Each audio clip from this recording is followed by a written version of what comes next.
Pourquoi autant de gens défendent Apple comme si c'était une équipe de foot? Pour quelles raisons autant de gens ont des MacBooks ou des iPhones? Bref, pourquoi Apple réussit là où d'autres marques échouent? Des clients prêts à attendre des heures pour être les premiers à s'offrir le nouveau modèle.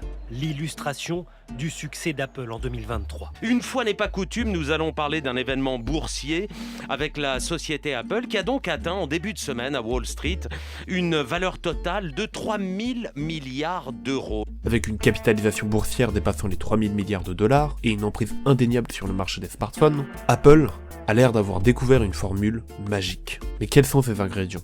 Dans cette vidéo, on va donc essayer de comprendre les mécanismes qui ont permis la réussite d'Apple. C'est parti.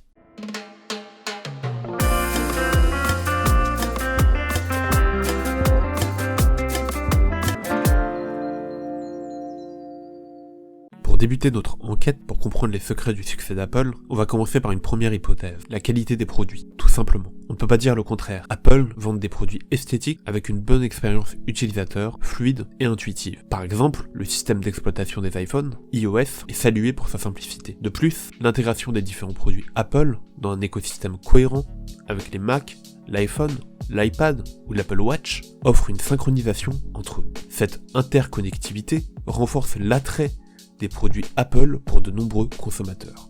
Tout ça, ça explique pourquoi les consommateurs achètent des produits Apple. Par contre, ça suffit pas à expliquer pourquoi ils en deviennent des fans et des défenseurs inconditionnels. Après tout, des produits de qualité, ça se trouve partout sur le marché. La marque à la pomme, c'est maintenant un symbole mondial de prestige et d'innovation, incarnant l'exclusivité et le désir. En achetant un produit Apple, on adhère à une communauté, à une élite qui se distingue par sa vision et son esthétique. En plus de ça, Apple est associé à des valeurs fortes, comme l'écologie, avec son engagement à atteindre la neutralité carbone d'ici 2030, et la protection de la vie privée à travers ses produits.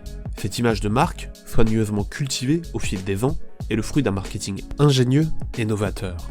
Les campagnes publicitaires emblématiques, les lancements de produits spectaculaires et des événements médiatiques stratégiquement orchestrés ont tous contribué à renforcer l'aura de la marque Apple.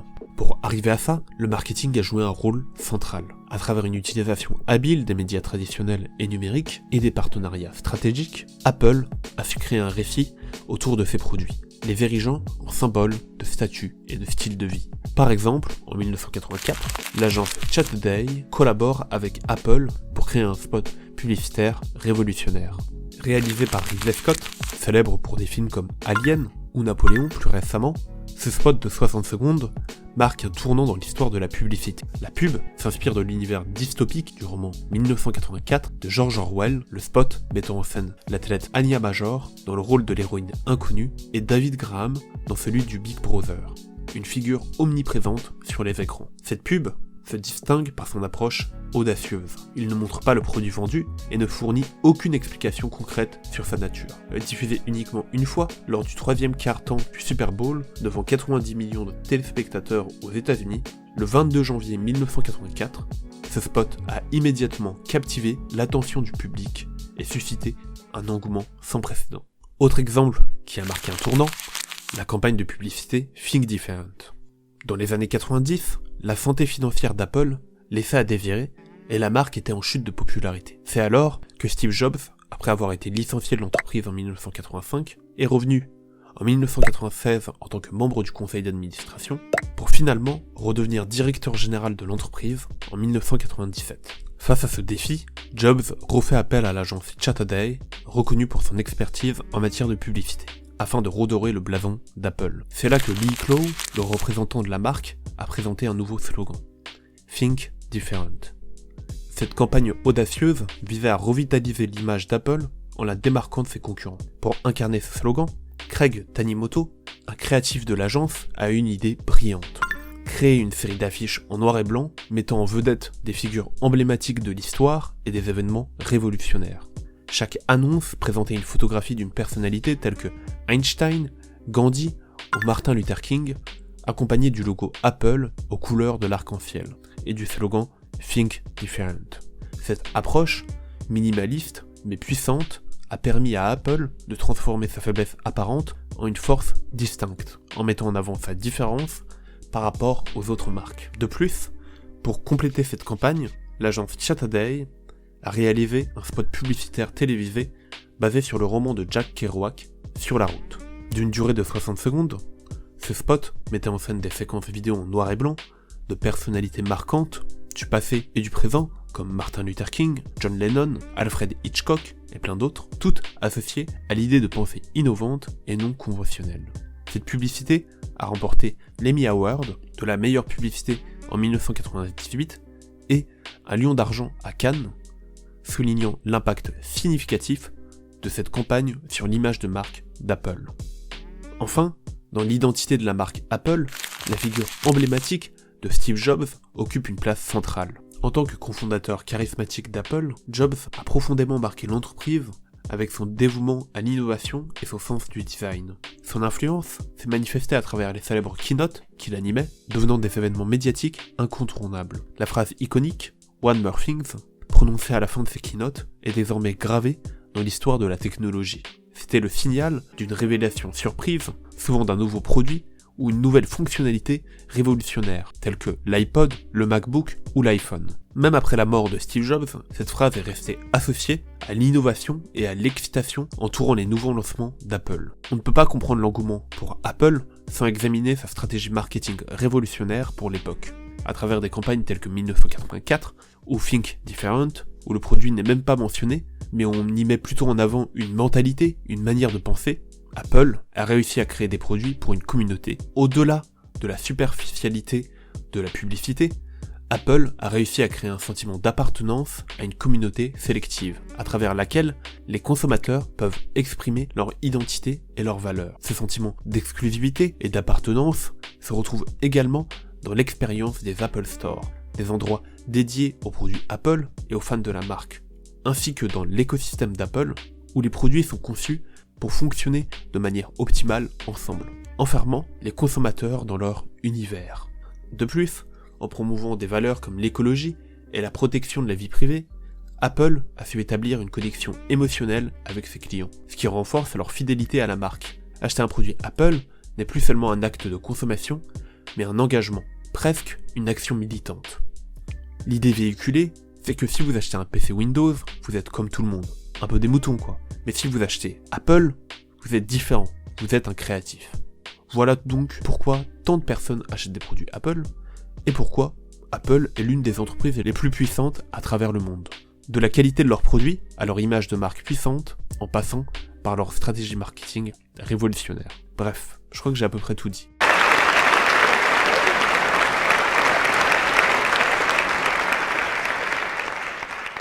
But we do have one more thing. Comme le disait Steve Jobs, j'ai encore une chose dont je dois vous parler. Dans la première partie, on a examiné le succès d'Apple à travers le prisme du marketing, mettant en lumière son expertise dans la création d'une marque emblématique et dans la fidélisation des clients. Cependant, pour comprendre pleinement la réussite d'Apple, dans le contexte du système capitaliste, on va dépasser l'analyse superficielle du marketing et explorer les dynamiques sous-jacentes qui régissent la production et la consommation des produits Apple. Malheureusement, on a souvent des œillères qui nous empêchent de voir au-delà de la surface, et on a l'impression que les produits qu'on utilise ont une valeur intrinsèque et autonome, comme si ils étaient détachés de l'activité humaine réelle qui les a produits. C'est ici que la grande découverte de Marx sur le mode de production capitaliste entre en jeu, le fétichisme de la marchandise. Cette structure détermine les véritables relations de production entre produits, tandis que ce que perçoivent les individus, y compris les économistes, ne représente que l'apparence, la surface de ces relations de production. Marx a puisé cette réflexion chez le philosophe Hegel, en particulier dans son concept de rapport entre l'essence et l'apparence. L'essence désigne le véritable rapport des productions, alors que l'apparence renvoie à la manière dont ces produits apparaissent aux individus et deviennent sensibles. Dans le capitalisme, le produit se transforme en marchandise et un rapport de subversion s'installe entre l'essence et l'apparence.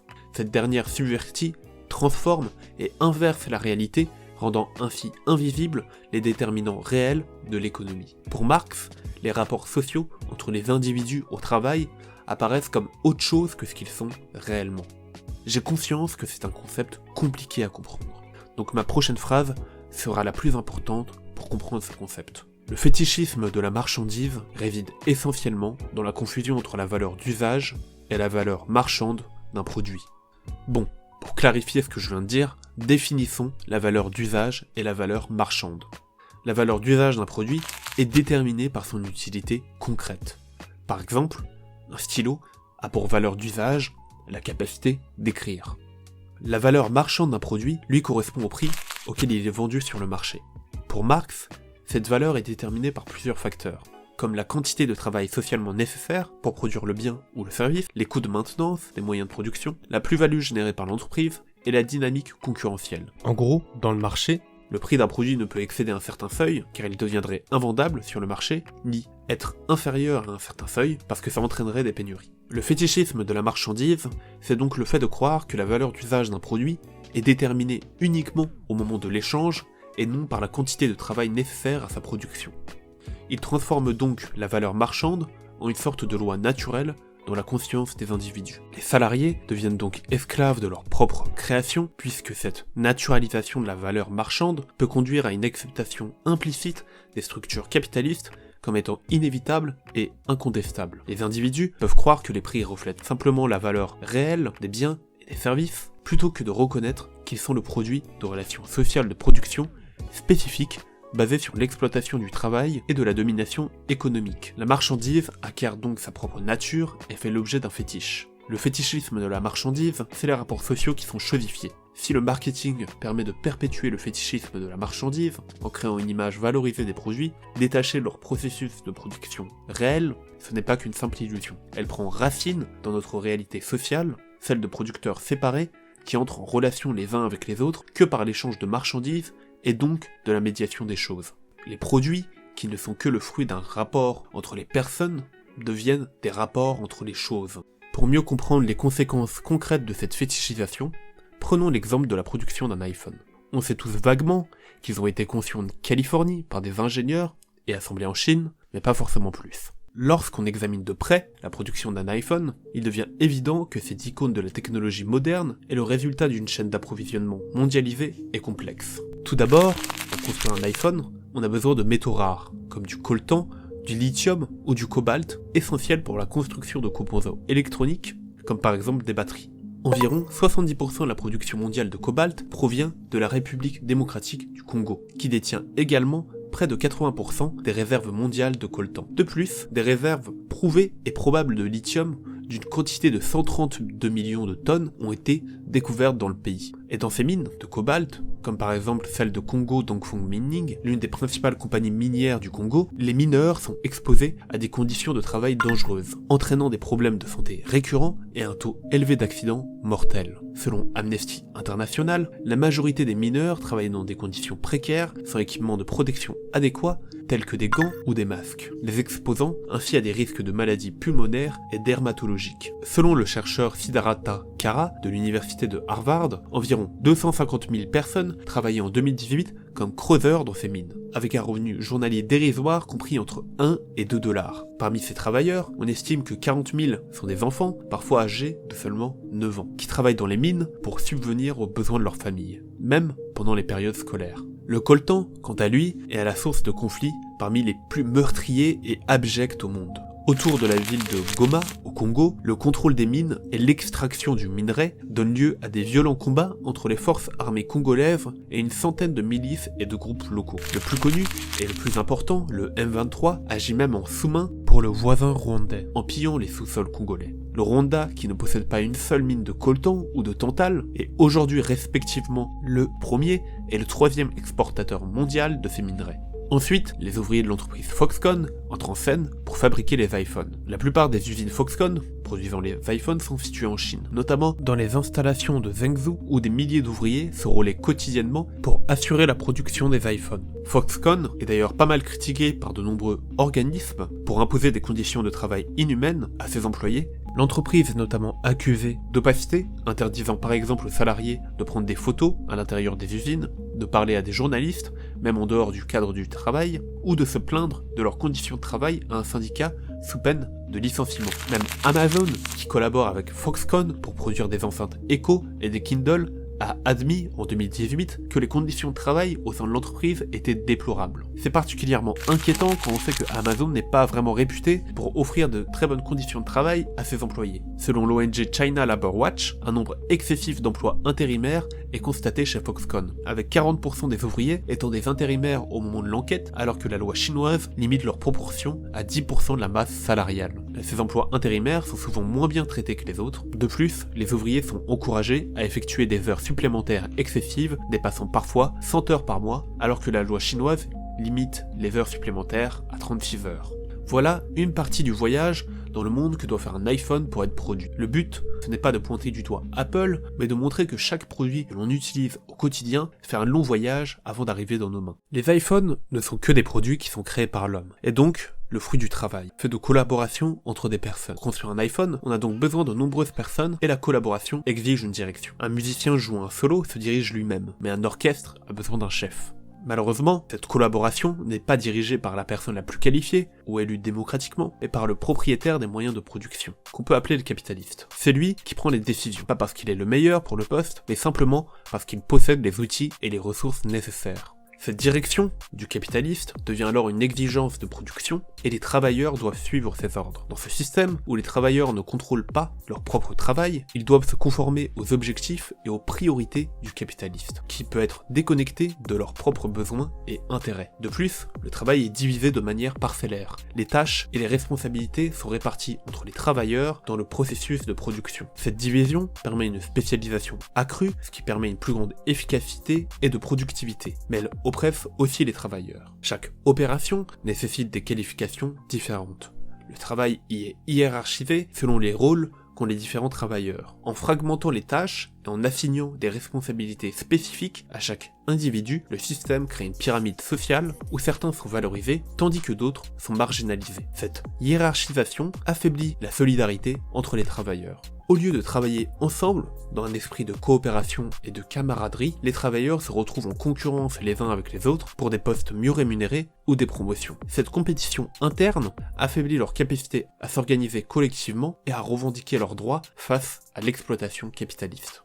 Enfin, cette division du travail permet d'employer des travailleurs sous-qualifiés, y compris des enfants, car chaque tâche ne nécessite pas toutes les qualifications. Cela conduit à l'exploitation des travailleurs et au maintien d'un cycle de pauvreté. Malheureusement, on accepte souvent ces réalités sans les remettre en question, notamment à cause du fétichisme de la marchandise, qui découle du propre fonctionnement du rapport marchand dans le capitalisme. Ce phénomène est alimenté par la tendance du marché à traiter les produits comme ayant une valeur intrinsèque, détachée du processus réel de production et du travail social nécessaire pour les créer. La valeur marchande devient donc une abstraction déconnectée de sa source réelle, le travail humain. Cette illusion de valeur intrinsèque creuse les inégalités de classe, en permettant aux propriétaires des moyens de production de s'approprier la plus-value générée par le travail des autres, ce qui renforce les divisions sociales. Dans ce contexte, le fétichisme de la marchandise devient un outil puissant de domination économique, masquant les véritables relations de pouvoir et d'exploitation qui sous-tendent le capitalisme. Si le fétichisme de la marchandise est en grande partie produit par le rapport marchand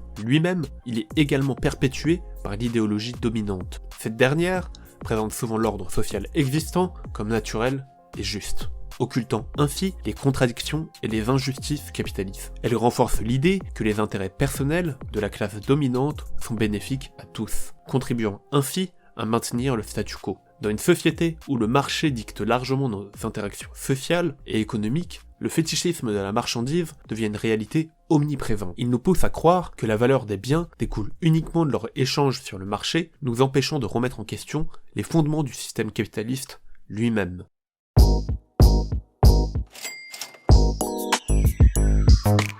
Dans cette vidéo, on a pu voir les raisons du succès d'Apple sur le marché mondial. On a abordé le rôle crucial du marketing, mais j'ai essayé d'aller plus loin en parlant des histoires souvent invisibles des travailleurs qui façonnent réellement ces produits. Des mines de coltan aux chaînes de montage. Toutes les marchandises qu'on utilise sont le fruit de l'exploitation de personnes à travers le monde. L'iPhone, symbole de notre ère numérique, incarne parfaitement cette réalité complexe, nécessitant la contribution de nombreuses personnes dans différents pays et secteurs. Pourtant, le fétichisme de la marchandise nous pousse à attribuer une valeur intrinsèque aux biens matériels, faisant oublier le travail humain qui permet de les créer. Cette exploitation n'est pas un accident, mais plutôt le résultat d'un mode de production capitaliste qui valorise le profit au détriment de la dignité humaine. Le succès commercial d'entreprises comme Apple ne peut pas être dissocié des réalités souvent invisibles et parfois tragiques des travailleurs qui contribuent à la fabrication de ces produits. Merci de m'avoir écouté, c'était Walrek. J'espère que vous avez apprécié la vidéo, et si c'est le cas, je vous recommande de mettre un like,